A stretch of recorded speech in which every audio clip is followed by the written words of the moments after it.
नमस्कार दोस्तों, मैं आपकी स्टोरी टेलर हूँ डॉक्टर श्रद्धा शाहने। आज आपको एक पौराणिक कहानी सुनाने जा रही हूँ जिसका शीर्षक है अनसुईया की सतीत्व परीक्षा।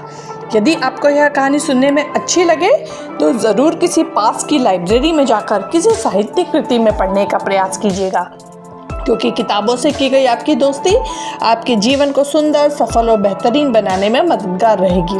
और आपसे यह भी निवेदन है कि मेरे चैनल को अधिक से अधिक सब्सक्राइब करें, कहानियों को अपने मित्रों को अधिक से अधिक शेयर करें और कहानी के अच्छे या बुरे लगने पर रिव्यूज़ कमेंट बॉक्स में ज़रूर डालें। एक बार त्रिदेवियाँ यानी पार्वती, लक्ष्मी और देवी सरस्वती के बीच चर्चा हो रही थी कि उन तीनों में से सबसे बड़ी पतिव्रता कौन है।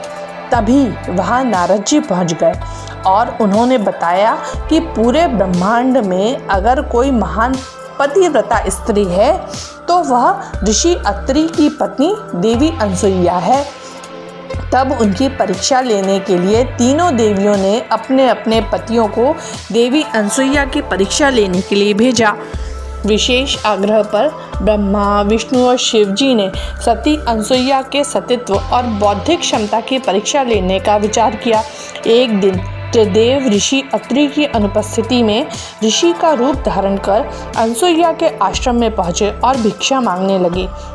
देवी अनसुईया ने उनका बड़े आदर से स्वागत किया और उन्हें भोजन के लिए आमंत्रित किया, लेकिन ऋषि के रूप में मौजूद त्रिदेवों ने कहा, हे साध्वी, तुम्हें भिक्षा में हमें निर्वस्त्र होकर स्तनपान कराना होगा।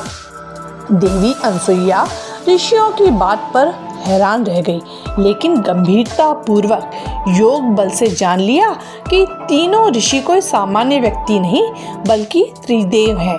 अनसुईया ने ऋषियों से कहा कि आपकी इच्छा को जरूर पूरा करूंगी, लेकिन मेरी भी एक इच्छा है कि आप तीनों शिशु के रूप में मेरे पास आएं। तीनों देव शिशु रूप में आ गए। देवी अनसुईया ने मातृभाव से त्रिदेवों को दूध पिलाया, इसके बाद पालने में सुला दिया। जब तीनों देव देवलोक में नहीं पहुंचे तो उनकी पत्नियां व्याकुल हो गईं।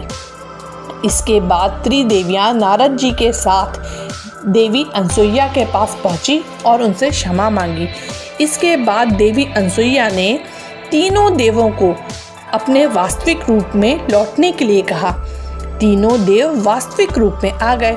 देवी अनसुईया ने कहा कि आप तीनों देवों ने मुझ में मातृत्व भाव उत्पन्न किया है, इसीलिए मुझे अपने समान संतान प्रदान करें। त्रिदेवों ने एकाकार रूप में भगवान दत्तात्रेय को पुत्र रूप में अनसुईया को भेंट किया। इस कहानी से हमें यह सीख मिलती है कि एक नारी इतनी शक्तिशाली होती है कि वह तीनों लोकों के स्वामी को भी अपने वश में कर सकती है।